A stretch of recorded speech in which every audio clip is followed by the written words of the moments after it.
With the 9th pick in the 2023 NFL Draft, the Philadelphia Eagles select Jalen Carter, defensive tackle, Georgia.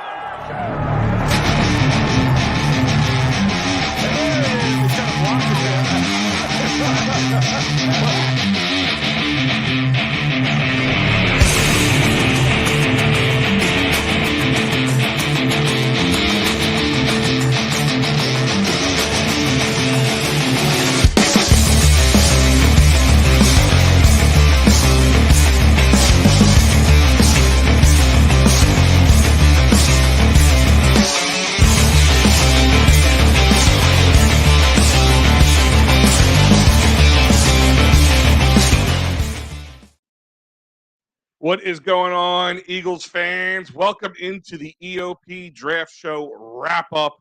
The last few days have become a blur over here at EOP. I'm working on about 3 hours of sleep and probably going to have divorce papers signed, served to me before Monday morning hits. But hey, whatever, it happens to the best of us. But like I always say, nobody covers a draft like EOP covers the draft. And I want to start off with thanking everybody here at EOP, from article writers to the show host, to Dibes and Shane and Mark Henry for doing double duty over the nights 1 and 2. Matty B, Freddie Burns, everybody's done an amazing job. And like I said, if you go on EOPsports.com, still you can check out, click on that draft link. It is everybody on there. It is everything you need. It is all coverage of this draft. Deep dive into it. Go to our YouTube page, from shorts to long videos. There was at least 5 or 6 new videos a week, and that's not the shorts I'm talking about, on the draft. Different coverage, different positions, breakdown. So, guys, everybody at this table, everybody in this company, give yourselves a pat on the back. You did an amazing job. But this is it. This is it for this 2023 draft. We're going to wrap it up. I bring to you guys an entire dais of the EOP staff. I'll go from my left around the table here. We got Jim Chet Chesko from Philly Press Box Radio. And actually, I'm wearing your shirt today. Nobody can see me on camera, but I completely forgot. It was not purposeful. I'm not kissing your ass. I just threw a green shirt on, and there it was. So, Jim, thank you for joining us today. Or Chet. I know we just call you Jim. My pleasure. What a draft it was. Glad to be here to talk about it. Yeah. We got James Scorza from the Patterson Fanatics. He was just here on Saturday morning. And probably one of the most happiest guys at EOP. You know it. Being one of the biggest Georgia Bulldog fans here. So he must be ecstatic. Yep. Between him and Freddie Burns, I don't know.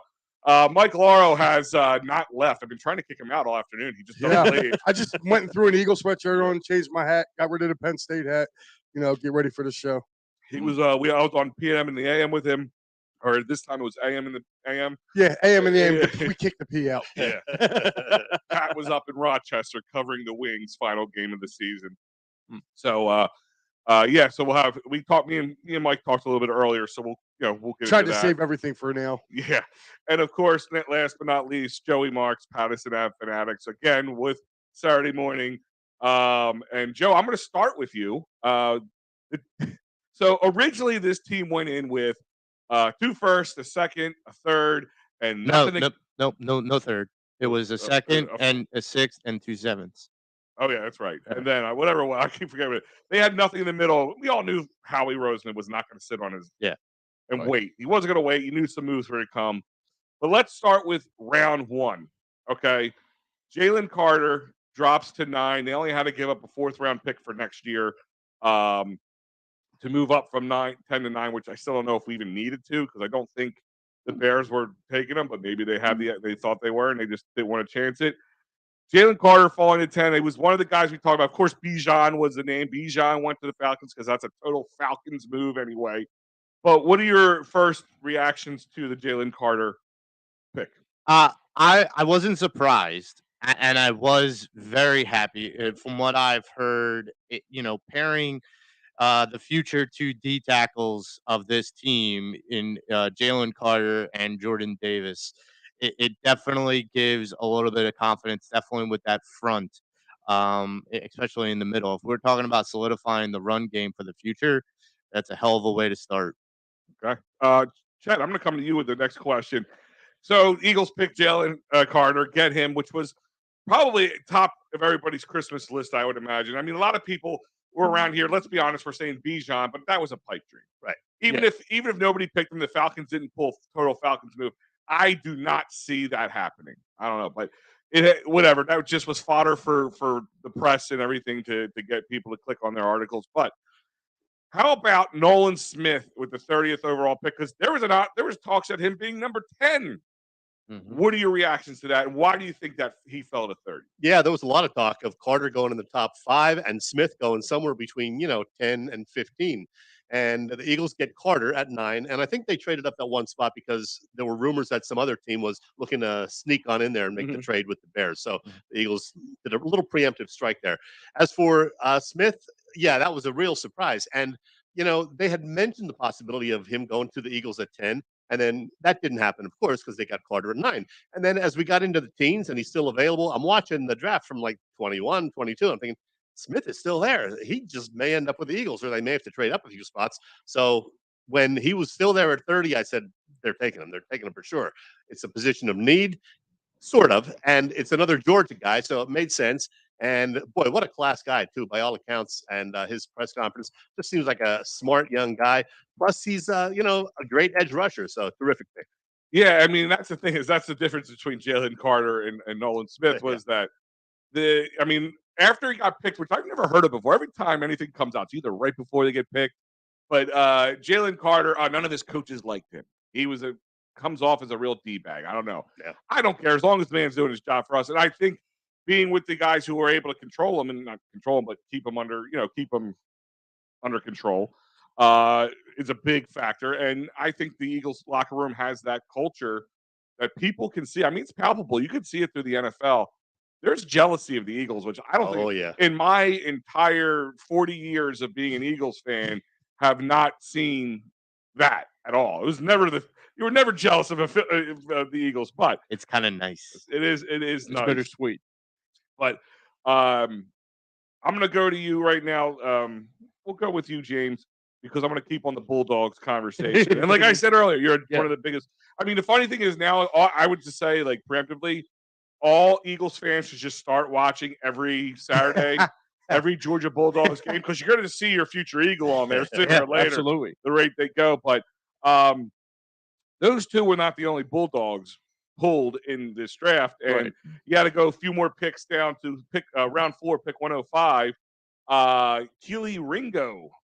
Tell me about Keely, and tell me, like, I had Keely on my board maybe late second round at most. Yeah. Why do you think he fell, and what do you like about this guy? Well, I can tell you a long story short. Like during the national championship a couple of years ago when he got that crucial interception, and I said to myself, if you could put him in Eagles green, if you need like a cornerback to replace like either Slay or probably down the road, like maybe someone like if Terrell Edmonds is not like a good piece to fill.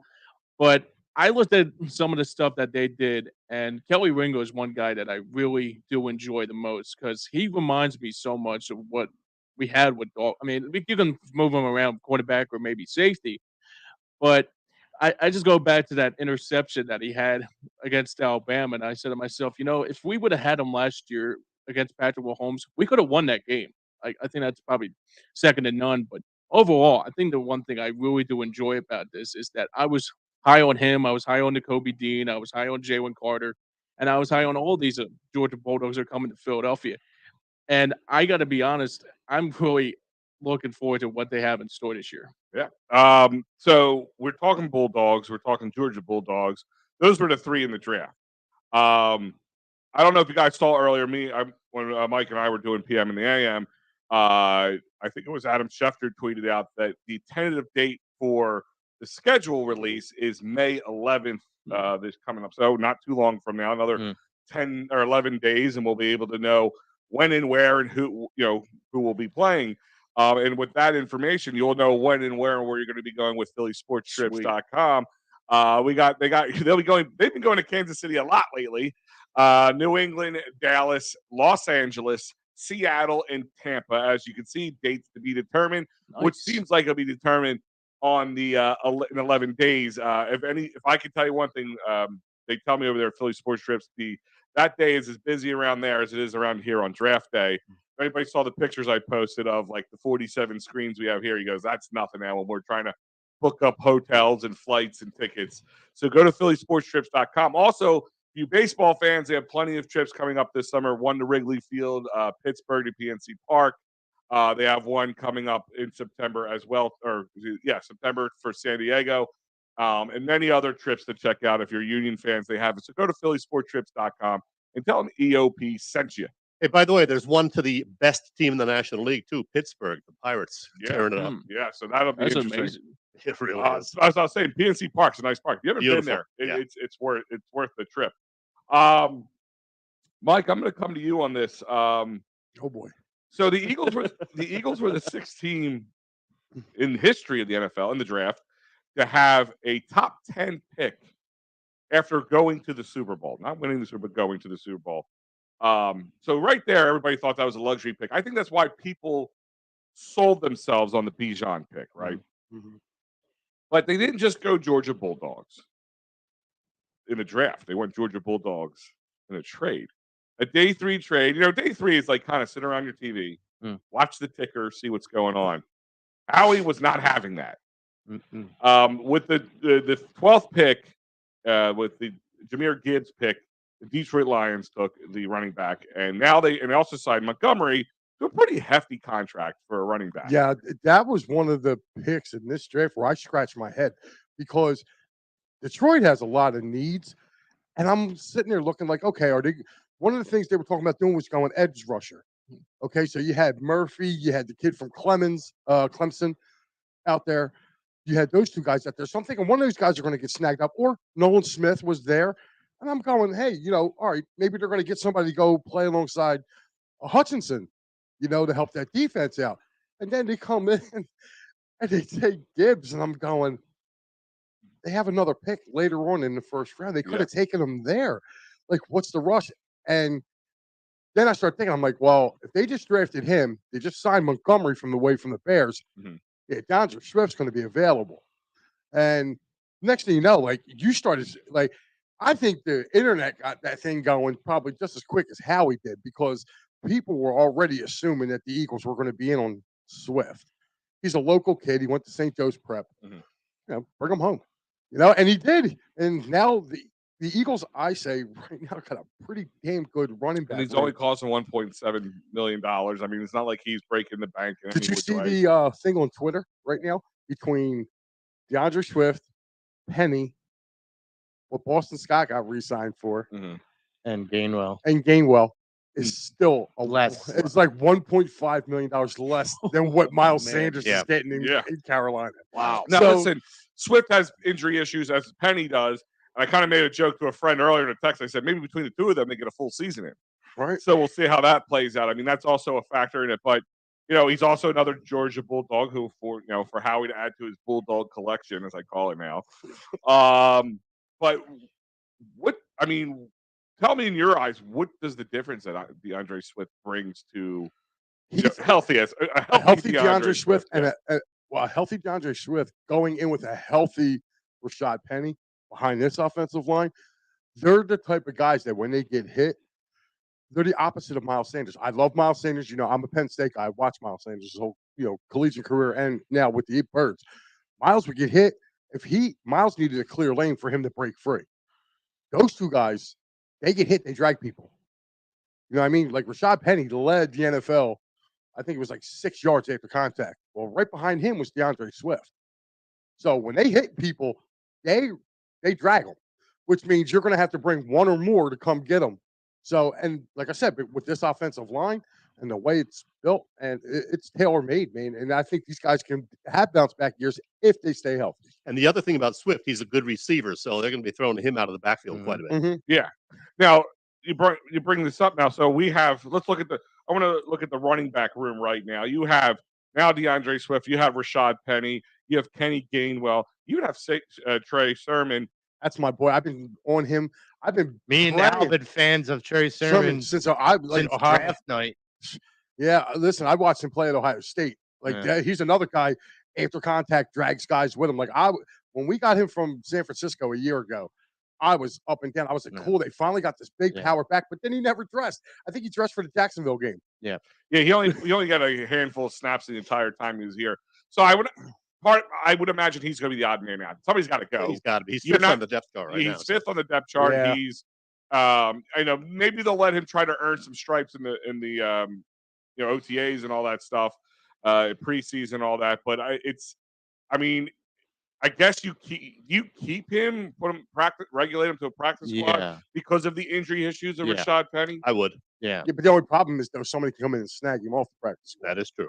So I mean, if you're going to get something, but you still have four other because who am I thinking of? Scott. Yeah, Scott. Boston Scott will probably be on special teams. I'd imagine he'll probably return. Gainwell is going to be your third down / back. But it's going to make an interesting offseason just to see how they work this out. But our boy Dobbs, Mr. Crockpot on Twitter, he did a little PFF grades of DeAndre Swift versus Miles and Sanders in 2022. In the run grade, Swift had 83.2 and Sanders had a 79.3. So Swift beat him there. Receiving grade, he was 66 to Sanders 35. Wow. So he walloped him there. Passing protection grade had Swift at 73.9 and Sanders at 37.7. So another walloping. And run block grade, Swift was at 58.8 and Sanders at 55.7. So a healthy DeAndre Swift is a plus in the category, even over Miles Sanders, who is like you said, Mike, going to get paid a hell of a lot more. Yeah. Than four of our four, or actually five running backs. Yeah. Well, the one thing that Swift had on his favor, and I think me and James talked about this earlier before we got here, is when he was in Georgia, he was adjusted to playing in a kind of RPO kind of offense, right? Where he was adjusted to like kind of chip blocks and cut blocks in order to kind of recognize certain schemes within the RPO offense. So that feels like that kind of suits him better to be with the Eagles in that type of offense versus the type of offense that the Lions want to run with like a Jared Goff. So, I mean, that's one of the main reasons why I feel like he's like one of the perfect fits for this offense. And I think the other thing too I take out of it is that they probably want to play with Jalen Hurts too. I think that's the top key priority because like Hurts comes in and after he signed the contract, me and Joey talked about it. It says like after he signed the contract, he was like, "Okay, when do we go to work? Like when do we start?" And the one thing I like about it too is that when he I think it's a better upgrade than Miles Sanders, but I think the one thing I like about it too, it's like a comparison to that 2017 team that they had LeGarrette Blount and Jay Ajayi and Corey Clement, and I think it was Darren Sproles or Kenyon Barner. And after that, they were like, this could be like another comparison to that Super Bowl team that they had in 2017 team, but probably even more so that they're younger than the guys that they brought in that 17 team. Absolutely. So let's look at our non-Bulldog guys that have been traded because I feel like they're getting left out in the trade or in the draft situation. But I actually have always liked the later round guys. I mean, I always felt everything was always so focused on first rounders and of course they're the shiny new toy. But so are these guys, and these guys sometimes, as we can see, as you saw from our opener, one of those 6th round picks, Mr. Jason Kelce, was out in the Super Bowl drinking in the crowd during that first pick. That's just Jason Kelce-esque right there. Simply cool. And he, I don't want to say caused a problem, but decisions had to be made because he said, "I'm not ready to retire yet. I'm coming back." Cam Jurgens was a 2nd round pick last year and supposed to be the heir apparent, and everybody, and I being one of those people, assumed that Cam would be playing guard, which still could happen. Doesn't mean it's not going to happen. But they brought in, and everybody was, if I thought Howie went tried and true, stuck with a lineman, I honestly thought if he was available, it would be Paris Johnson. I would have liked to see him. I mean, him and Lane have a lot of similar grading coming out of college, so it would have been interesting to be able to have one guy who's like Lane Johnson because we all know what the Eagles' numbers look like. Lane Johnson versus Sans Lane Johnson, and it's a stark difference. But let's talk about Tyler Steen, 3rd pick in the draft for the Philadelphia Eagles, number 65 overall. 22-year-old, 6'6", 321-pound monster, might I add. He is a big boy. Wow. But he's got all the he's got all the potential. He's a solid protector to Bryce Young, who is now a Carolina Panther. And he's he became an instant cornerstone to his line during that time. Right. Do you see? And I'll start with you, Joe, on this one. Do you see him competing with Cam Jurgens for that right guard position, or is he more of a backup to Lane and or Jordan Mailata, especially with Lane having some injury issues last year? So I think there's a rotation that's going to happen, and I think he's going to kind of get a look in both ways. In college, he actually did. I think he transferred to Alabama from Virginia Tech, if I remember. And when he first started his college career, he started as a tackle. So he did have a lot of snaps as a tackle originally. He just got moved to guard. So one of the things that to kind of keep in mind is that he's accustomed to being a tackle, but similar to Saransky that everyone liked, who they criticized him about his short arms. Steam also has short arms, so that could be a criticism that could hold him back from being that heir apparent to Lane Johnson. But I could see him sharing duties with Cam Jurgens, and I have full confidence in when Jurgens is, from what I've seen of Jurgens, that when it's time for him to take that helm from Kelsey, he's going to take it and he's going to run with it. Mike, I was about to call you James. Yeah. I can see him probably backing up this year. A lot of people there's another guy on this team that people seem to forget, and that's Jack Driscoll. Yeah. Driscoll, I feel, can play. I think he may get the starting nod. I think he's probably the better of the three that we're talking about right now. I'm sorry. I think Cam Jurgens is too small to play guard.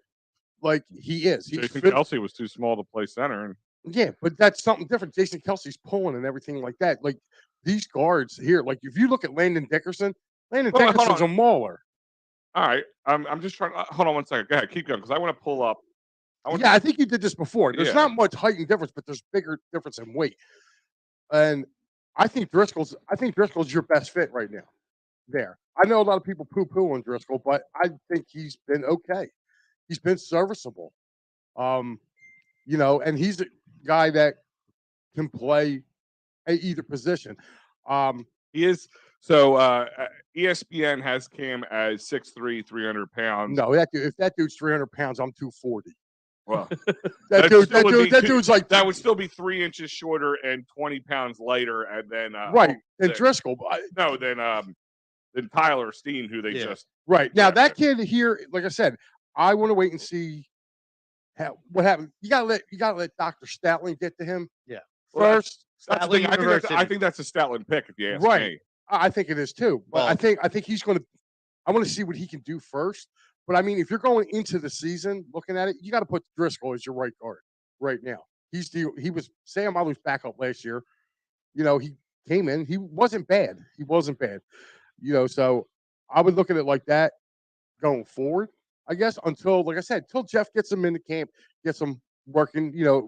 He brings his books to Statling University and starts taking classes. He should be okay. I mean, he's from Alabama, so it's not like. By the way, I want that T-shirt. Statling University. So do I. Yeah. But I mean, listen, you cannot go wrong if you're taking an offensive lineman from Georgia, Alabama, anywhere in the SEC. Them boys are big. They're strong. The two conferences in college football, where you're going to get some nice hogs, are the SEC and the Big Ten. You know what Statling University's tagline is? What? We don't like sex. Oh man, that's good. That's a good line. All righty, James. I'll ask you the same question. Do you believe he's going to compete with Cam, or Cam is just going to sit and kind of learn behind, or maybe do you think they even do kind of give Cam some snaps too at center? I think his first year, I think he'll be seeing what Jurgens is at, and I think if Jurgens doesn't turn out to be anything, I think down the road, like Statling will probably put him at the right guard position. I think that's probably the best option because they got to replace Malo at something. And I think the other thing I take out of it too is that I'm not fully sold on Jurgens, but I don't know about Driscoll either, but if Steen can like come in there and make some noise on that right guard position, I think it could be a good fit. But like it's wide open. I can say that much. I heard there's definitely going to be a competition because Kelsey, being the veteran that he is and getting up in age, will get a lot of days off in practice. So they'll give Jurgens some time there at center to get him, continue to get him used to that. And when he's at center, that means there's the right guard competition, which, yeah, it could be Steen, it could be Driscoll. There's also, I guess, Sua Opeta still around. So Oh yeah, I forgot about him. I think Same Opeta here. will be odd man out in this situation, just by the size. I mean, depending on how. They might keep him around for depth. depth, for like Dickerson. Well, it might be like a Nate Herbig situation too. I mean, you have to understand they bring guys in purpose.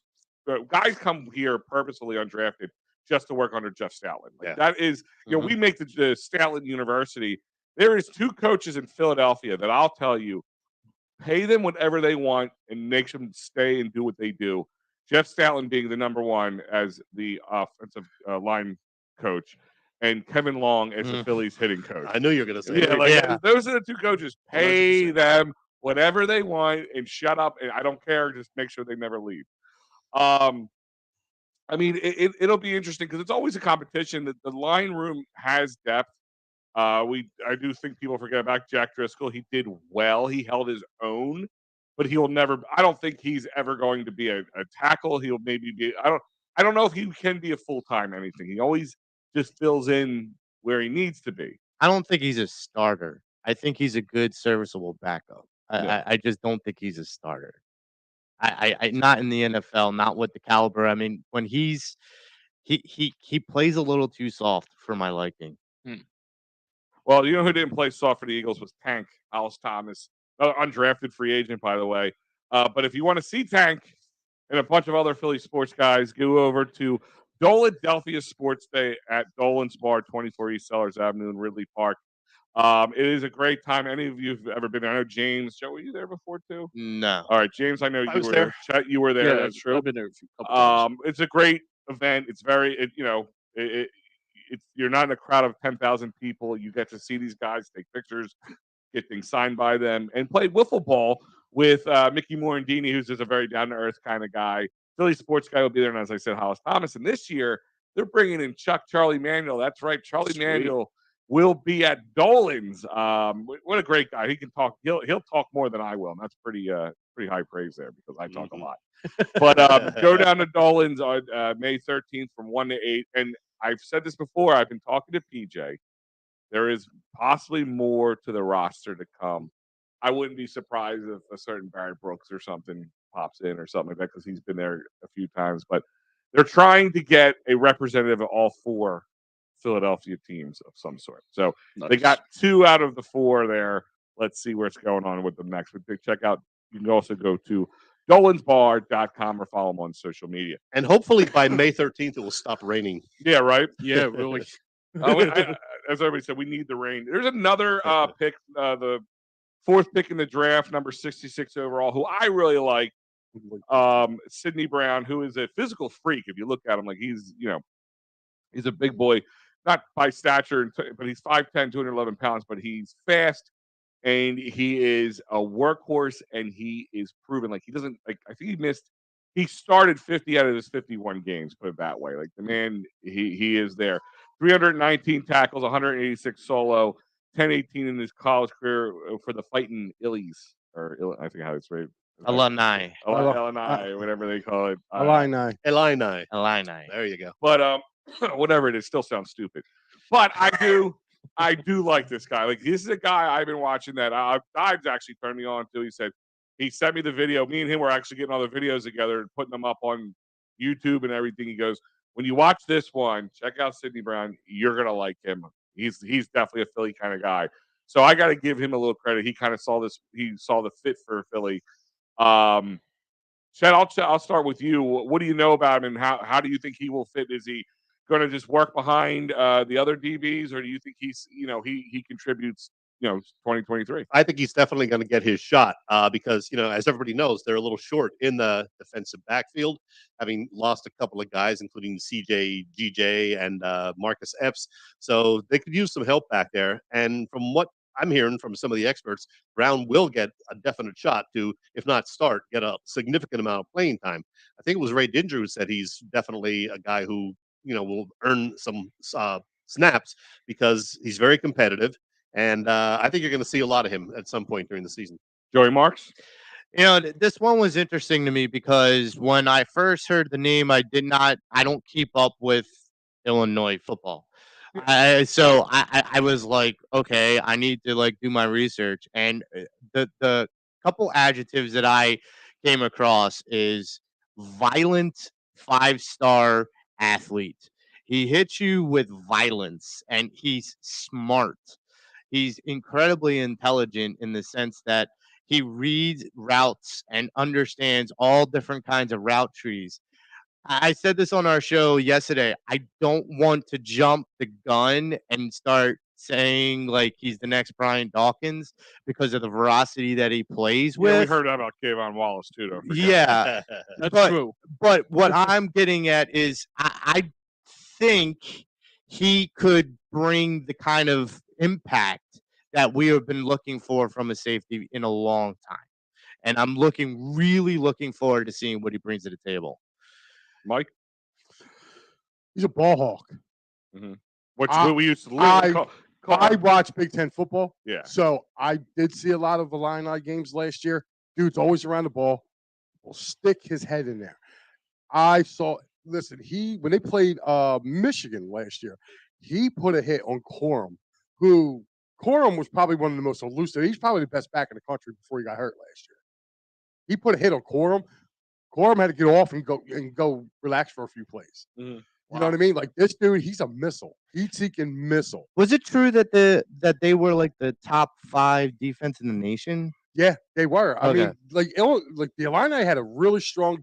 They were really strong on the defensive line, but they used the coordinator was left over from when Lovey was there, so they did a lot of blitz packaging, and that's another thing. Al, the way this guy comes up to the line of scrimmage, he had timed blitzes last year that were just so. The only way I can tell you, he was darn near perfect. When I heard that the Eagles got him, I was like, that's a steal. Mm-hmm. That's a steal because I thought he was going to go late second, early third. I mean, we got him, fourth round?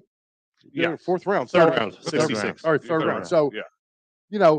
To me. It was fourth pick in the draft, third round. Yeah. Right. So, I mean, the guy that was getting main headlines over him was Branch. But I feel like right behind Branch, I think he was right behind Branch. Yeah, well, one thing I heard, and I think someone on the ESPN broadcast brought this up, is that Branch is a hybrid of a corner into a safety, and Brown is kind of a true safety. Yes, and he was, I think, the second ranked true safety on the board, and for them to get him in the third round, I was just like, okay, and it fills a need. Yeah, it fills a need too. So now you got this kid coming in, and you know what? I'm still not. I'm still on Reed too. I think Reed can be something. You know what I mean? Reed is going to be that guy. I think if they need that extra linebacker that they can throw down in the box. You know what I mean? So I think he's going to get a shot. I think, I don't think it's just necessarily penciled in.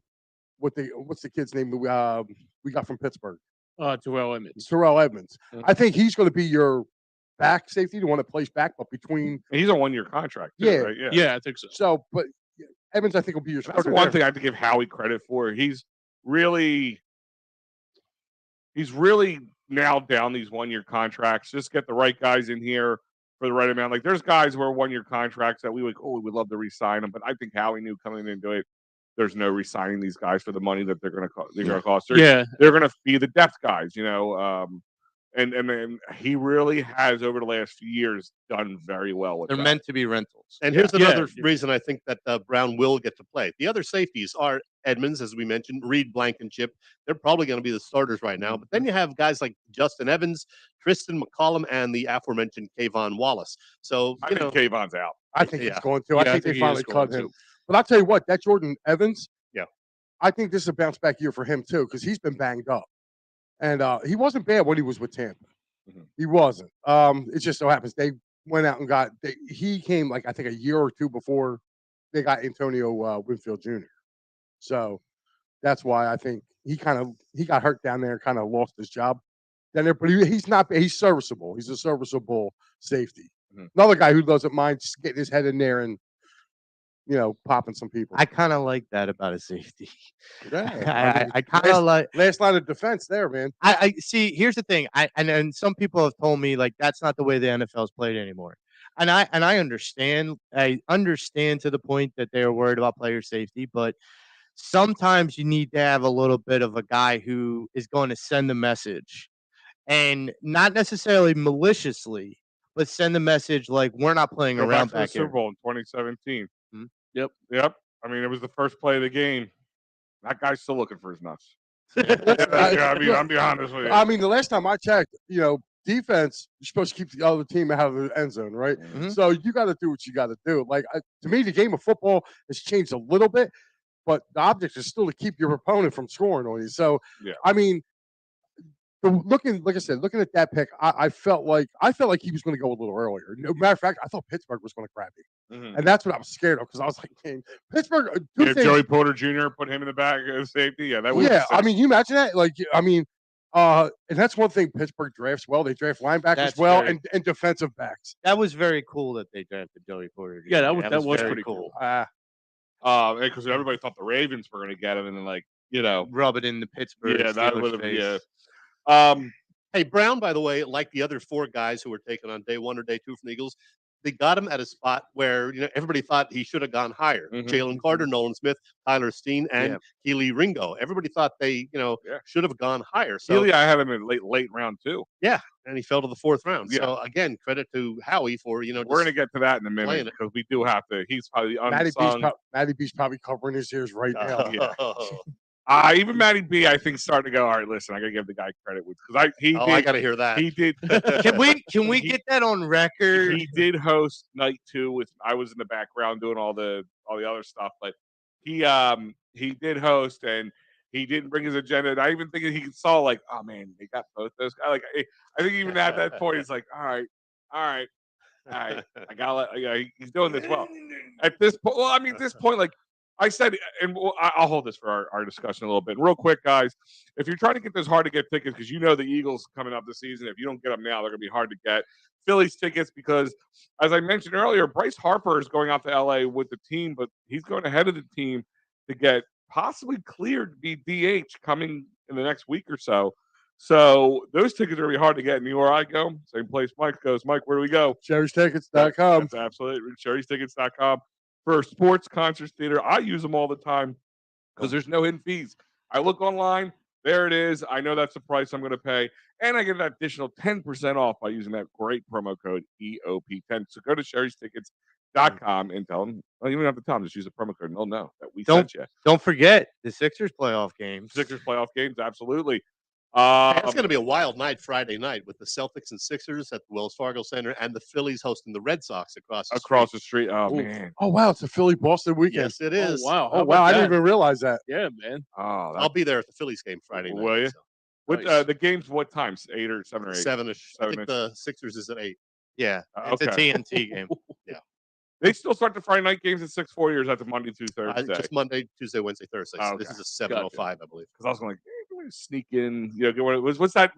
I'm not going to say because they're not our sponsor. There's one we get the seats later into the game. Okay. But so I believe it's 2 out of the 5 here are Notre Dame fans, and the other 3 are Penn State fans. Am I correct on that? Well, one's a Bulldog fan. Penn State. Mike. Penn State. Yeah. Yeah. I'm not a. Are you a Notre Dame fan or just? Well, I like their stuff. I'm not too crazy about. Okay, so it's just one. All right, it's always one of the. Sorry, bunch. Joe. So Listen, I do a show with 3 of them. So, yeah, that's right. That's yeah, right. I love. Hey, I'll stand my ground. Like, let's go. What are we talking I haven't about? given up on Ian Book yet, believe me. Well, that's my question You're the one. here. Your QB room is, of course, Mr. 255 million, Jalen Hurts. Right. Marcus Mariota, who just signed a 1-year deal with the Eagles, and Ian Finally Book. got him. Yeah, finally got him. Take that, Years Chip. later. I honestly think part of it was like, you know what, Chip, we're going to show you how you get Marcus Mariota. I think that was what I think that was Howie's nice. No, actually, it was kind of works that way. You have a guy you don't have to change the playbook for. You had to change the playbook for Uncle Rico. You didn't have to change. You're going to have to. That's a different story. Well, he followed Shane to Indy, so Yeah, I thought that the Eagles were going to draft that kid, that running back Tank out of UCLA. Mhm. I was like, no, he's not going to touch anybody from Chip. He learned his lesson. And or Pac-12 Right. players, too. That too. I'll tell you what though, Charbonneau's not a bad. He's Yeah, I think he would have taken Sharman out. yeah, Charbonneau's that kid's a beast, man. Yeah, he is. But they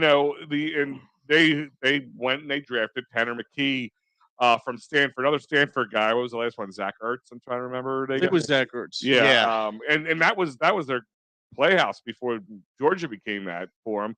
That and BYU. Now Tanner McKee is a much different quarterback.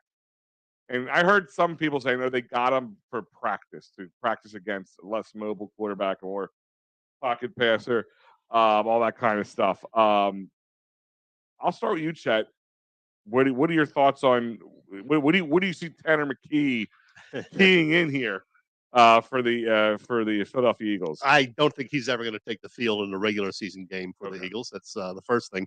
He's big. He's got that going for him. I hope none of these guys have to. Unless it's a blowout and they get their garbage time football. He's not mobile. So, yeah, like you said, I think it's more of just of a practice situation to compete against these less mobile guys because he's totally different from Jalen Hurts and Marcus Mariota for that matter. So I'd be shocked if he really seriously threatened making the team. Now, I thought it was kind of ridiculous to think, they brought him in for practice and drafting him where they did. Could you not? Could be a practice squad guy. I'm saying, like, I get that, and or just like that's what they're going to have to relegate him to because I don't unless they get rid of Ian Book and they just keep him back as their non-starter. But I looked up some stuff on it because I knew nothing about it. I was not going to sit here and pretend like I knew anything about Tanner McKee before yesterday. But the big thing that sticks out about him that he's really good at is that he throws in the field between the numbers, and that's where it does make sense if your defense to work on because that's where we lacked on defense majorly is stopping those middle of the field plays. That's where we got chunk yards taken away from us. He actually had 193 of 261 passes complete. That's a 73.9% passer rating in the middle of the field for 2,000 yards. Now, Stanford, different competition, all that stuff. But I honestly think there is some fire by that smoke because of that detail. Joey, what do you think? So I'm like you. I had to really do my homework on this guy because I don't follow Stanford football. Just because as being a Fighting Irish, Stanford's one of the teams we dislike. So I thought that was all the teams in college football. Not all. That wasn't not named all. Notre or Dame. Not all. But the thing that I kind of found out is similar to what Chet had said about like he's not mobile. It was me who kind of said it on the chat, the group text about the fact that I think that he could be kind of like a practice simulator of like being able to help the defense when we face like a Justin Herbert or Josh Allen, someone who's tall, who isn't that mobile but can throw it accurately into the middle of the field.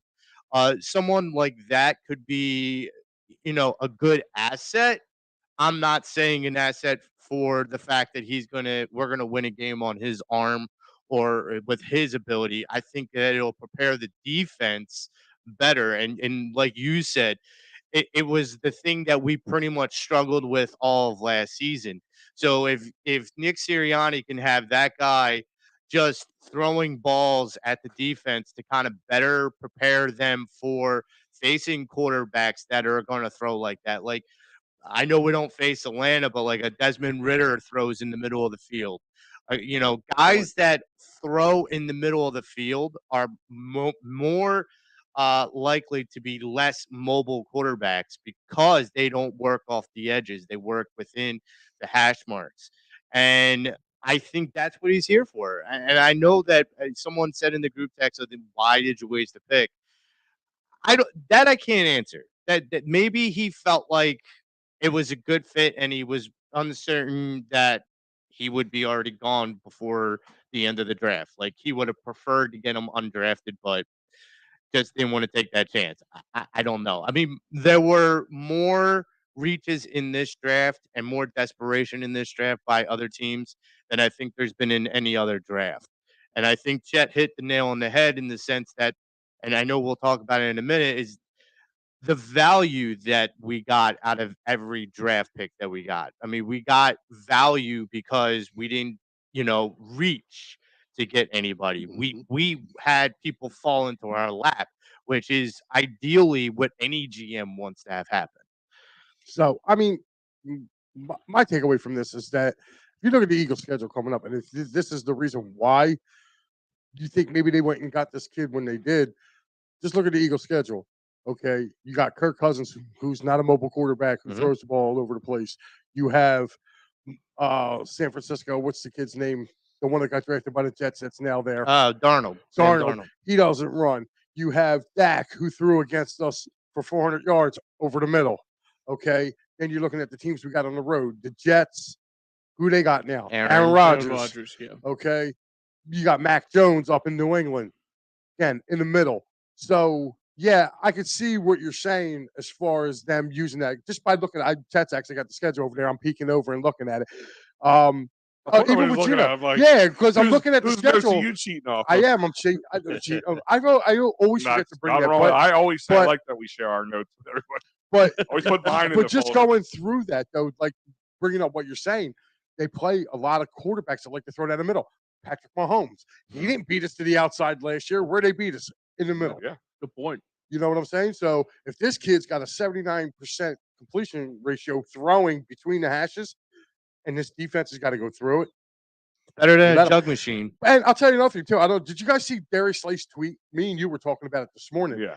It says, when they got, I believe it was Nolan Smith. He tweets out, he goes, "Thank God these are my dogs. Now I don't have to cover for 20 seconds."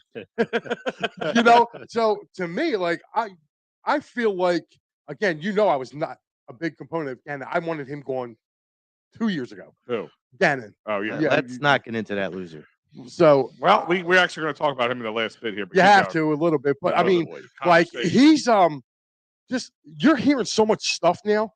Like even Gardner Johnson, now he's there. Yeah. He's like, I'm happy I ain't got to try to run around with somebody for 25, 30 seconds. Like, what type of defense was this guy coaching? Like, I thought Schwartz was bad. And I think he's worse, Mike. I think he's obviously good, like I play defense, you play defense. Like you can cover somebody for 8 seconds is impossible. Yeah. And then this in the 20? NFL too. I mean, I told you, I said if somebody said, "Al, you could play any position that's not the quarterback in the NFL," I wouldn't even look at defense now. I would used to maybe say defensive line because they get paid well, but you get called for everything now. If you just, you can't stop in midair from sacking a quarterback because he just threw the ball a half a second earlier, then you're going to get dinged. Yeah. So I would definitely stay on offense, But no, it makes total sense of what you're saying, and it's kind of like that's the kind of strategic stuff that I think makes the Eagles stand out. That they're willing to draft a guy because let's be honest, this guy wasn't going to be a quarterback for anybody. No. I mean, who's picking him up? He's third string at best anywhere. So if he can sharpen the iron of our defense, then he's worth more to me than as a starting quarterback at this point. Right. And I felt like they did that. I think they started doing that last year too, but they were doing it kind of. Do you remember the Eagles were struggling against the run? And then all of a sudden, like, you're seeing guys, we're getting guys on the practice squad. And the next thing you know, like, once they start signing guys, you're seeing, like, literally overnight, you're seeing how this defense was just stopping the run. Yeah. Mm-hmm. You know what I mean? Because I think that, like you said, I think Sirianni was smart enough to go, look, listen, you guys are going to practice. I want them practicing against the run. You know what I mean? Because it wasn't just them signing Linval, Joseph, and Ndamukong Suh. Like, both of them guys were out of football. So there's no way they came in and it was just like night and day, like a switch. Mhm. You know what I'm saying? Like, there had to be more preparation, I believe, to that. And seeing what you're saying about what you're thinking why they drafted this kid, because there were, like I said, we had guys. There was guys on the practice squad I didn't even know we still had. Yeah. I thought they were gone. So it was Well, I like mean, we have, and like I keep going back to the tight end thing. We were at the end of the first round. When we got to right before the number 30 pick, we went around the room and they said, "Who do you think they're going to take?" And they went. A lot of people said Nolan, and I said Mayer. yeah, I was thinking the same thing. I thought we like to go 2 tight ends, 12-man package. And we're trying to talk about protect. I mean, he got high grades on that. If you look at PFF and those type of charts, like he got high grades on that, and I said that could be a way that they do it. And he's a weapon. You call the man Baby Gronk for a reason. He is a weapon out there too. So he's kind of because that was everybody's kind of like that's why we should bring Bijan in. Yeah. And because he will make our offense that much better, and he can block for Jalen, and he can take the load off of Jalen. I was looking for other wide receivers or for other running backs. But that's why I said I wouldn't put it past them. Now, of course, it didn't happen. I mean, but it's not a stretch of the imagination. Here's the other thing too. If Bijan landed at 30, I probably would have took a flyer on him. But it's like if he landed at 30, I think there's a chance the Eagles could have taken him. Well, yeah. I mean, that's the thing I take Yeah. out. But I wasn't drafting him with my 10th overall pick. That was just not happening. I mean, here's the thing with Tanner McKee, and we have to kind of go back a little ways and think about having a smart quarterback even at the third string. Look at Mike Kafka, who is now the offensive coordinator for the Giants. Whether we like or hate the Giants, Mike Kafka is a good offensive coordinator. He might not have the talent. He'll have a little bit more this year, but he may not have the talent, but he's a pretty smart guy. I'm not calling Tanner McKee like a genius. By the Eagles, of course he was. Right. I mean, we had that with Nate Sudfeld too. Right. But I'm not calling Tanner McKee like a genius, but he did go to Stanford, which is a smart school. And so for me, it's a matter of simulation, but it's also a matter of just strengthening the quarterback room. I've said this before about Jalen Hurts. He thrives off of being in good quarterback rooms. He's still in a good quarterback room right now with Marcus Mariota, who's got a winning pedigree, with Tanner McKee, who is probably a really smart guy in general. And then also having the guy, that was his high school coach in Brian Johnson. Those guys, those people, that intelligence, that information is only going to help Jalen grow even more than he already has. Okay. I mean, that's the key factors there. Real quick, I want to touch on the last pick of the draft, in the 7th round, and number 7 overall for the Eagles. Moro Ojomo, I think I'm saying that name right. Once a guy I had to do a little research on. Mike, you knew a little bit more about him. I remember talking to you earlier about it. LSU. No, Texas. Yeah. No, I'm sorry. I was watching the. I'm trying to remember. We talked briefly about him this morning. Defensive tackle. Yeah, he was He's a big guy. really big, very fast. Fast, big guy. Fast. Which they love. That's the Eagles' MO right there. Yes, he's very big, very fast, disruptive along the line. I didn't see too many Texas games this year. I saw about maybe a handful. I'm a college football guy, so Saturdays I'm in front from noon to midnight. I even watched the Wacky Packy, 12 out there on the West Coast. But Wacky Packy. Yeah, that's what I call Wacky it. Packy, there you go. The Wacky Packy 12. But the games that I've seen them play, they did play top tier teams. Like they played. I've seen them against Oklahoma. I've seen them when they played A&M. They played Alabama too. They played Alabama. They played Bama real close. Like that game against Bama, dude. Listen, watching that. he was a force inside.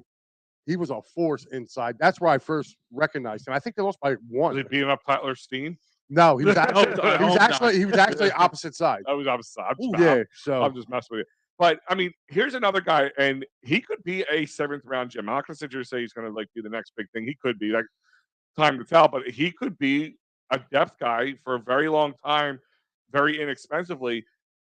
Because the one thing, if you do a little extra research on, you dig a little deeper. Mm. The Nigerian born guy who at age 16 he enrolled in Texas. Yes. He's not a dumb guy, and he actually says after football he wants to go become a corporate lawyer. Mm. Like, so the guy's, he took his studies as important as football to him. So I brought this up to James about that because I read the Yeah. same thing. I brought this up to James earlier. I said, so imagine football in Texas. We all know that. Mhm. Now imagine a 16-year-old college student playing football in Texas. Like, I remember when I was 16, those lights are bright in high school football in Texas. In college football, the lights are even brighter. So this guy's got poise, because if he's able to take the field and produce at 16, 17 in the state of Texas in football, and that says a lot to me. The one thing that I saw, I believe he's 6'2", 6'3", 293, 95 pounds. He's got a quick burst off the line. He likes to punch people in the face. Who doesn't? Well, I think that's beneficial when you're the defensive tackle. Oh, okay. Yeah. So on the streets, a different. yeah, thing. it's a different thing. You might want to call a lawyer. I had that. I had that segue ready. So but he likes to punch people in the face. And he gets off the ball very quickly, which gives him burst. You talk about the speed. That's what kind of gives him the ability. Now, the only pullback is that his leg strength and leg flexibility is very mechanical. It's very stale. It's like kind of like stilts almost. I liken him a little bit to Corey Simon a little bit, where Corey could get up and snap off the ball, but like once he got kind of blocked, whether it was like he was filling a gap. He wasn't. Yeah, then he was just standing there. He's not stunting, is what you're saying. Right. No, but I mean, on straight 1-on-1, yeah, he's got a burst. Like, and he gets. They always talk about pad level. Like, he's the guy that gets under the pad level. Like, he's driving whoever's in front of him, he's driving them back. And I'll tell you what, he's really good at splitting double teams too. If you take a look and just watch, I believe it was the A&M game, or no, Oklahoma game. Yeah, Oklahoma was trying to double him, and most of the game, and he was slipping through. So he's very quick on his feet. He's a quick guy. So he can shift his body weight. Yes. He's very, big thing, he's very agile. He's not those guys going wide in, shoulder to shoulder, Right. trying to plow through. He can get through it. Like, I thought, like when you were telling me about it this morning, because I didn't see who they got in the last pick. I was so drafted out. I was like, all right, I'm done. I'll find out who they picked. And then you told me this morning. I can go another 3. Well, the draft used to be like 30 rounds. I could do that. Let's go. You can only take so much milk. I know. Well, I don't listen. Well, I'm muted. I'm so. muted. I just like when he goes ballistic. I just love when he loses his shit on the air, because he was so upset, and I said this on Saturday. He was so upset that we got Jalen Carter at 9, and he was the number 1 guy on Mel's board, and then we got Nolan Smith at 30, and he was the 12th best player on Mel's board, and like I would love to go back and just spend a day looking at all Mel's boards for the last decade and going back and see how. Even Louis Riddick was like, "I think the Eagles cheated." Actually, one of the big guys, not early on, he did a mock draft. What's his name? It was one of the undrafted free agents from Bama, Eli Ricks. Ricks, yeah. He was the guy that people had him high up. Now this was earlier, like in January, had him like in the top 10, and he didn't even get drafted. I was just going to mention the undrafted free agents. Eagles signed a bunch of them, and one of them is Eli Ricks, who most people did think would get drafted somewhere mid rounds at least. So he's a cornerback who'll compete for a spot. And they signed a punter, Ty Zentner, from Kansas State. God, I hope he's good, because we got to get rid of Sippos. We got agreed. Yeah. Yes, agreed. I mean, there was two kicker/punters drafted, right? If I remember. Yeah, the Niners drafted a kicker. There was Patriots too. Patriots, right? yeah. So, real quick, guys. We were talking about smart guys. One of the smartest guys I know is David Archeri. 610-565-0300, terryinjurylaw.com. You get hurt at work. You get hurt in a car accident, personal injury, criminal law. 610-565-0300 is the number. terryinjurylaw.com is the website. But the man behind it all is David R. Terry. You tell him EOP sent you. Remember, punch people on the football field, not on the street. So, speaking of smart guys, Chet, I'm coming back to you because that's about it in this room. Pretty much. Yeah. Thank you very much. I was going to try to get this up on the screen, but it was just too tight to fit in to understand. But, they had the most valuable 2023 NFL draft class. Like, who did the best ranked from top to bottom? The Eagles actually fell in number 3 overall. And the way they gauge this is the value of the player as well as anything given up for him. So, like, if you had to move up, trade any draft capital away, trade any of your players away, that would affect where you lie. So Eagles being at number 3, Steelers at number 2, and the Giants are actually at number 1 overall. Actually, where's Dallas falling here? I didn't even look there. They're middle of the pack, I think. They're like 18, and they actually had KC all the way at the bottom. Outside of the receiver, I saw that too. Yeah. Outside of the Tennessee receiver, who did the Giants get that big value? That was like astounding. I don't get that. I honestly, to be honest with you, I don't know. I saw the Chiefs and 49ers down near the bottom in terms of they were last 2. Yeah, there you go. They were last 2. Yeah. I'm surprised the Eagles aren't number 1. Somehow Detroit beat them out at the top. They're being right below them. That's funny. Well, I mean, every grade I've seen is either A plus or A minus for the Eagles. I didn't see any B pluses. I'm sure there's somebody out there.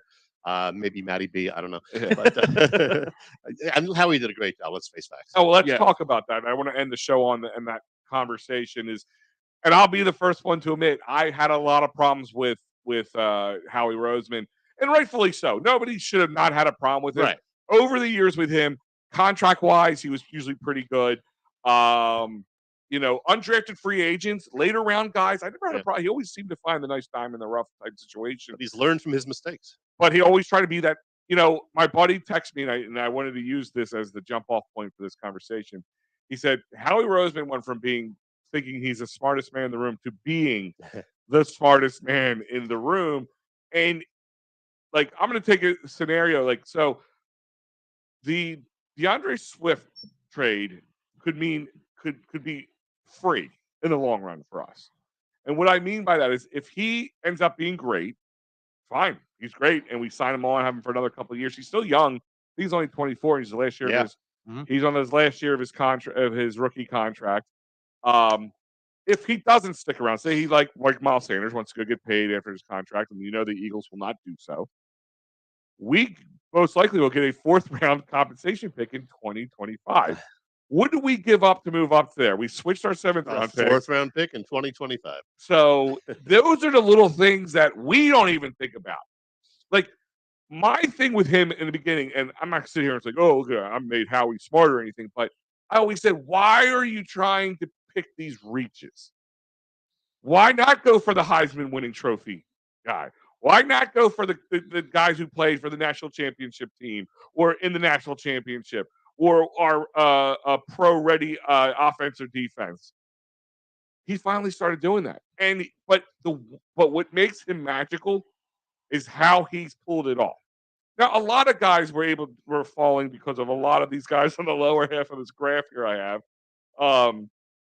But the fact that you got 2 guys that you thought we could have got at 10 and 30 is amazing.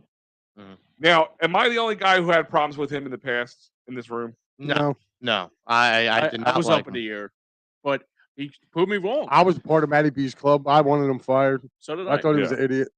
James went on a rant on our show. I mean, James went nuclear on our show. I wasn't a guy who wanted him Sweat. fired, although I occasionally had problems with him. I thought he deserved to, keep his job, certainly. Well, I think a lot of people who even like you, Chet, who said he should keep his job. Like, how many times have I said when people say, well, I do like how he works the contract, so maybe he could just do that and hire somebody to do the personnel. And that was, they've had guys come in who were consultants. We saw that during the 2020 draft or the 2020 year when the Eagles were just god awful, and it was the end of Carson Wentz and that whole down year. Right. But like the little things that like I said, I'm not taking away from what he's done, but it's just, yeah, you went out. What did you do the next year? You went and got the Heisman winning trophy wide receiver. Right. That's not a reach because you were there to get him.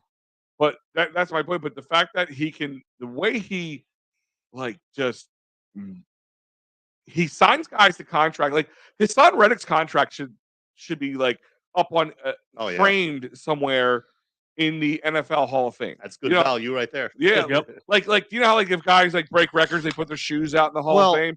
They should put that contract because his son Reddick anywhere else probably could have got a lot more money. Well, let's backtrack a little bit in the sense that when we were when most of us were pretty much off the Howie train and like not a big Howie fan, almost like scrutinized him and crucified him for the Jalen Hurts pick. Because at the time, most people were saying, and I think Al, you were one of them, that you don't pick him there.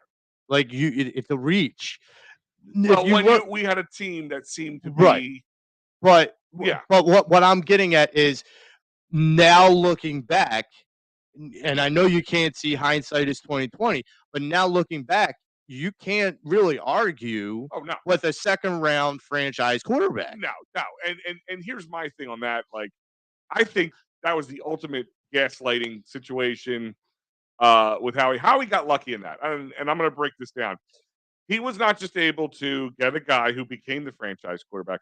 I think he signed Carson Wentz to the contract. I think they thought they can fix some of his problems, but as time went on, they saw that even though, because you think about it, he only signed that contract a few months prior to picking Jalen Hurts, and I think there was some. Well, I like the analogy I said to James earlier. It's like Howie proposed, like you propose to your girl, and you have this nice, bright, shiny, big ring. And she takes the ring, she puts it on, she walks away. She doesn't say yes or no. She just walks away, and you never hear from her again. That's essentially what Carson Wentz did to Howie. Howie put his hand out to commit. He was able to take that ring and pawn it off to somebody else to pay for it. No, I agree with that. That's what Howie had to do. Honestly, that is to me where we have now the Howie Roseman we have now. Yes. Because there's been two tales of Howie Roseman. And a lot of people thought the Howie Roseman turn was, well, Chip Kelly put him in the back room, and then when he came out, he was a new man. I think he had some metamorphosis there, but I wouldn't say that was where we have the Howie now. That might have been stage one of that, like where he was smartening up about not letting somebody push him around, but they got too far with it. And they ended up winning the Super Bowl with, that you're not going to complain about. But, then no matter what we do, it's always going to be right. Like that's how they kind of had this thought in their head that they're never going to do anything wrong, which we all know that's not true. It's like baseball. You hit 30% of your pitches, you have a career year there. But what really changed him, I think, was the Carson Wentz scenario and how he was able to manipulate himself out of that. He was able to find a suitor for Carson, able to find a guy to give us a first-round pick for him, get the value back for what they did, unload a contract, have to eat it for you. Because could any of you, Chet, could you imagine walking into your boss tomorrow morning, say, listen, boss, I made a mistake. I was able to, I made $100 million mistake. I'm able to get us about 70 million, but you're going to have to eat 30 million. Do you have a job the next day? Very doubtful. Very doubtful. But he was able to do that. Now, in football, that's a win. But they were able to do that. They got it. They brought him in they sat Carson. They had enough of Carson. Carson was causing a rift in the locker room. They mishandled Carson too. I'm going to put a little blame on the organization as well. But they were able to see, okay, these players like this Jalen Hurts kid. He has that it factor. Mm-hmm. Does he have the physical attributes? Does he have the abilities to be a quarterback? And he damn well proved that last year. I'll counter with that with the thing what LeGarrette Blount said in that Super Bowl year when he said he wasn't a leader. And I started to realize that, after that confrontation he had with Darren Sproles, it was a different mindset that he had. He started to look like the boy crap. Well, he kind of what Russell Wilson is today to his team. Sure, yeah. Like he's your quarterback, but you have to make an appointment to have a conversation with him, or he's not taking care of you. He's not. I mean, look at what we all thought about Jalen Hurts going into last year was true. Right. He has that it factor. He has that rah-rah factor. He's the ability to get people, rally people around. It was, does he have the ability to throw a long, deep pass? Does he have the football IQ? Can he read a defense? And those were the questions that were answered last year. And listen, guys, when was the last time we really had, except for maybe 1 year with Carson, a top 5 quarterback running the Philadelphia Eagles? Couldn't even Top tell you. 5. Donovan? Donovan Probably maybe at some Randall. point. Yeah, Donovan at one point. I almost Randall. want to go Cunningham. Yeah, I mean, we really not have. I mean, and that's the thing is we have that now. And let's go a little deeper with it. The NFC, not the NFC East, but the NFC. Who really is going to give the Eagles, as long as they stay healthy Right. and they play at the abilities? Because we all listen. They're not going to have a 14-win season this year. I don't know, dude. They might. They might. Have you seen the NFC? You're not wrong. You're not wrong. And Aaron Rodgers playing for the Jets does not scare me. By the way, No, I think Jordan Love. I think Jordan Love would Did you give see him. everybody gushing over him being at the Knicks Good. game today? I'm like, come on, man. There are no other great quarterbacks in the NFC. None. No. No, No, I mean, I know Dak is 7 or what is he, like 8-3 against the Birds, but Outside of our division, who gives the Eagles any fits in the NFC? I brought this up. I think I brought it up to you, Al. I definitely brought it up on our show, and now I'll bring it up again. Name me the top 5 quarterbacks in the NFC. The NFC? Yeah, top 5. probably Hurts, Cousins. Wow, that's a drop off. It is, but I mean, Jared Goff. Jared he had a Goff. pretty good year. Jared Goff had a If decent year. everybody's buying a Jared Goff snake oil, I got plenty to sell you. I'm trying to think who else is It's out there. hard. It is. It is hard. Yes. Gino. I think Gino. You got to give. You got to put Gino in there. Gino played well, but again, he's another guy kind of like can he do this again? Oh, Was that a one-hit wonder for him? did you Because see? he fell off towards the end of the season. But he also was banged up. And did you see? They also got another weapon too. They got Njigba. They Yeah. go along with Metcalf and Tyler Lockett. Now they got a stable of 3. And I mean, listen, I'm not trying to say Geno Smith's not a good quarterback, but in the scheme of it, He's a late bloomer. in the scheme of it, to me, he's middle of the road at best. True. I mean, he's not a top 10 quarterback. If you're looking, unless half the quarterbacks in this league, leave, he's not. well, they're all in the other conference. I mean, look, yeah. I don't want it to make it seem like I'm saying it's an easy road to the Super Bowl. I don't want it to sound like that. It's always a difficult task to get back to the Super Bowl. However, in this conference and with this team and with the Eagles not taking their foot off the gas because of what Howie's done, both in the offseason and in the draft, it is hard pressed to really. And I was waiting for quarterbacks in AFC to switch over. I mean, there was a rumor out there that there was a reason why the Chargers signed Herbert to his 5th-year option before the draft started, because there was speculation that people like the Falcons or people like the Bucs were interested in bringing in Herbert. Well, that's a paradigm shift. That quarterback coming from the AFC to the NFC changes a little bit of that question. I don't know. Are you? I'm not that high up on Justin Herbert. I'm not high up on the coach. Listen, I think the coach holds him back. I'm right there with Joey too. I don't. Think, I mean, yes, Staley's an idiot. I'm not Yes, going to lie. yeah, that's He true. is. But I've also seen him. Like, I draft Keenan Allen every year in my fantasy football team. Every year because the dude catches. And that coach got Keenan Allen killed for no reason. He got him. Yeah, but you know what? Him throwing the ball 60 miles over his head got him killed too. Like Justin Herbert. Keenan shouldn't have been playing in that game. That game meant nothing. Less to know. So let me run you through this. This is going to show you where the drop off comes in. This is the NFL rankings of the quarterbacks as of. Let me guess. Hurts is like 5th, right? Probably. This is as of. They disrespect mid-January I'm going to of this guess 8th. This is mid-January. No. This is all the quarterbacks. Of course, Patrick Mahomes is number 1. Jalen Hurts is number 2. There you Oh, go. Ah, nice. So your next quarterback, Burrow, AFC. Yeah. Josh, I believe Josh that. Allen, number 4, AFC. AFC. Okay. Justin Herbert, number 5, AFC. AFC. Trevor Lawrence at number 6. What? Listen. Don't. I'm not out on that. I I'm not know. out on I that don't want to either. get in that I'm not on that conversation, but Tua at number 7, still What? AFC. We'll see. Wow. We'll The see. next NFC quarterback, and that's one man's ranking on the NFL. It's got to be Prescott. It's got to be Prescott. No, Cousins? Jared Goff. Jared Goff. There you go. Jared Goff is your second NFC, goes from 2 to 8 before another NFC I don't know. quarterback. Honestly, if I'm right, Geno Smith's right behind him. Dak Prescott's right Well, behind you talked him. about a big drop off between Hurts and Cousins. They saw Tom Brady in this What's the drop off between Hurts and Golf? I mean that's probably more. They What even do have you think? Lamar Jackson ranked at 12, which I find that kind of funny overall. Well, Maybe because of his injury issues or whatever. I don't know. Guys, let me ask you this. I'll start with you, Joe. Are the Eagles a better team now following the draft than they were February 20th or whatever the Super Bowl was? I might be the minority in this, but I honestly think they are. And I think they are maybe not tomorrow, but in the long picture, but this season for sure. Not like 2 years from now, but this season coming up, yeah, I do. Because I think they have I don't want to be corny, but the old cliche, hungry dogs run faster. Well, we got a bunch of hungry dogs. And I feel like that is going to make a big difference in comparison to what we had before with Marcus Epps and CJGJ and all of that. I think we are better. I think it's pretty darn close. Yeah. I like them this year. I think.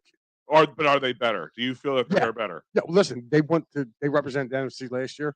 Like, I don't see no team in the NFC beating them this year. I don't. I think the Eagles can legitimately I be think the the Niners first take team. a step back more than go forward. More than a step back. I think they took more than a step back. I mean, come on. Like, you I got think Darnold Purdy's this going year. to fall on his face this year. Purdy's not going to be there till like week 8. And they're that's, Depending on setbacks. and that's being lofty. You're right. That's lofty. And they're trying to trade Trey Lance now. So you mean to tell me you're going?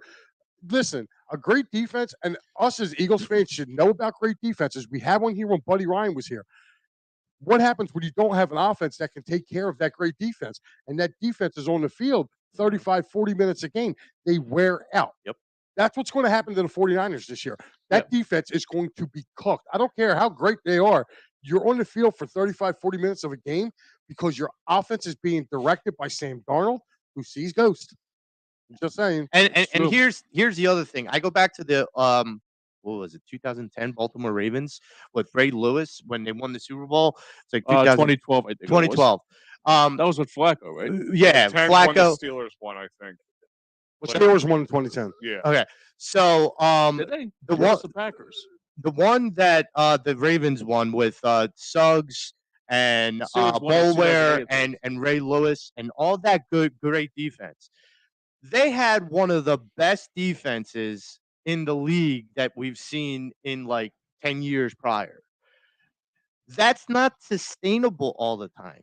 Let me ask you, Joe. Since D'Amico Ryans is with Houston now, I don't even know who their defensive coordinator is. Would that be a drop off too? Yeah, Yes. that's another thing too. You're not taking Yeah. into account. Like D'Amico. Well, leaving. you could say the same thing about the Eagles. We don't know what we're going to get from the side. And they definitely are keeping that under wraps because Jeffrey Lurie all but said it when his press conference. He goes, or I think it was Jeffrey Lurie. He said, we're not going to give you anything.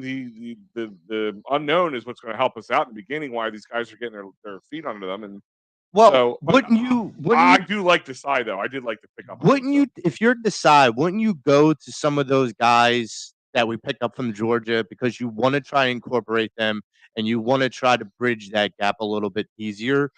Wouldn't you try to incorporate some of the schemes that they ran in Georgia?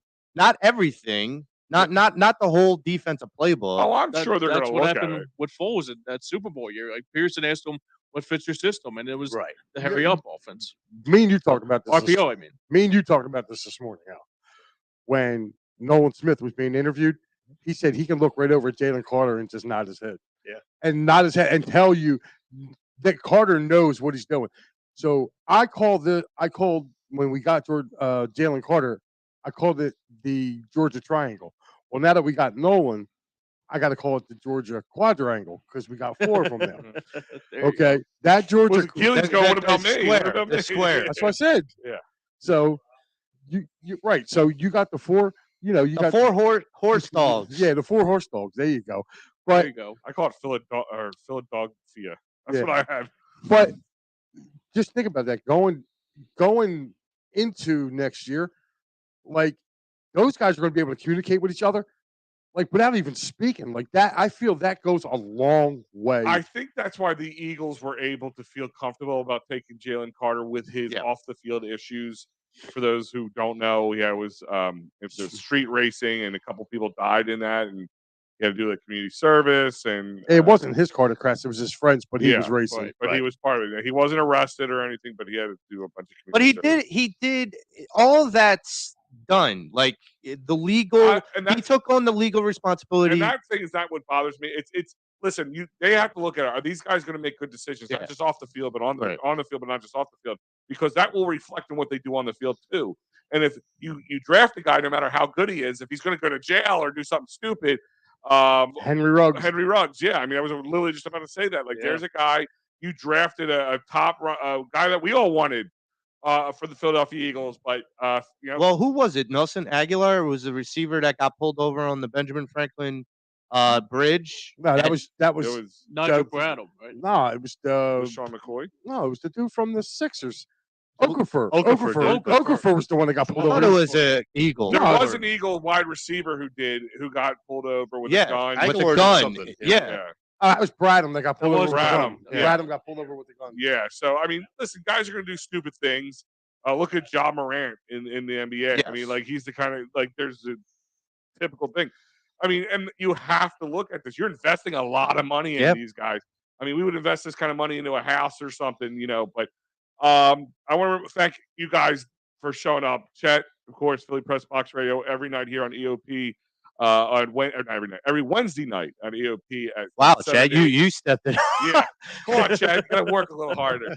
Him and his partner Bill Furman, always bringing great guests and great talk. I think you guys were the second show to join the network, so you guys have held trying to. The other one's gone. So. We are celebrating our 9th anniversary, by the way. It was 9 years ago today that we did our first show. Wow. 2014. Wow. And we just did your 400th. What was that? What would we do that? Last summer, we're up to 440 now. There you go. And this week we have Brandon Lee Gouton from Bleeding Green Nation and Tim Kelly, Phillies Nation. I should have the graphic back. So I did have the graphic ready. It's in there.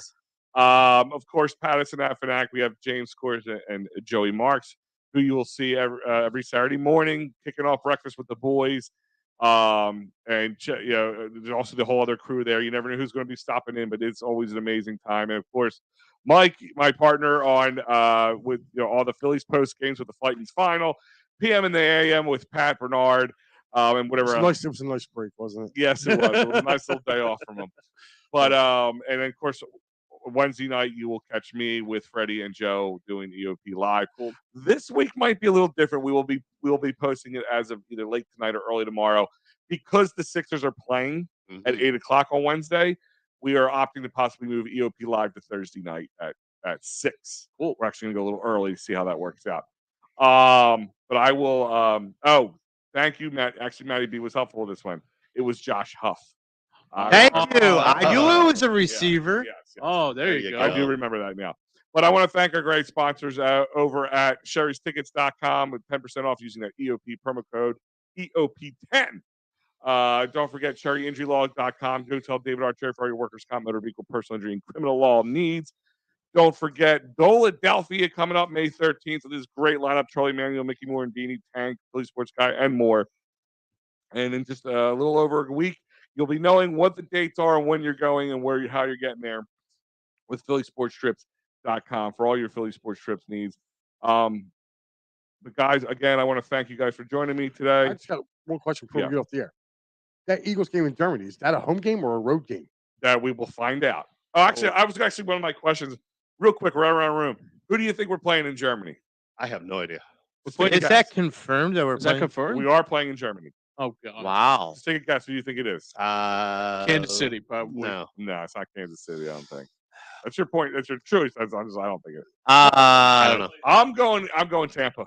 People think it's an AFC team, but I think it's Seattle. Seattle. Could be Seattle. Do you think they're going to make Seattle travel all across America, all the way to Germany? Like, yeah, just because I think they're going to pick an East Coast team, and that's why I was picking Tampa. How about maybe? I wouldn't. It's not a divisional game. It's not a divisional game. They're not going to take a divisional game. How about New England? You figure New England's on the East Coast as well. New England And- was and a we lot could- of other people's top picks too. Maybe the Jets.